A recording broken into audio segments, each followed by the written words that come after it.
Hello everyone, now I'm going to show you how to change your default settings. So first of all in the dashboard, click settings and then under default settings, we have two options, signing defaults and watermark, and under signing defaults we have signature, initials and stamp. So to add your default signature, click add signature and put your sign here and click done.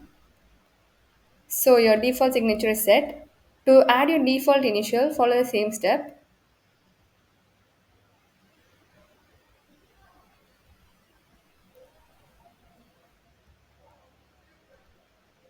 To add your default stamp, select a picture or stamp from your system and click upload. So here you can see the default signature, initial and the stamp is set. So now to set the default watermark, click watermark and we already have a default watermark here. So click update watermark here and then select a picture.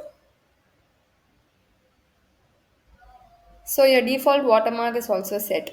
Thank you.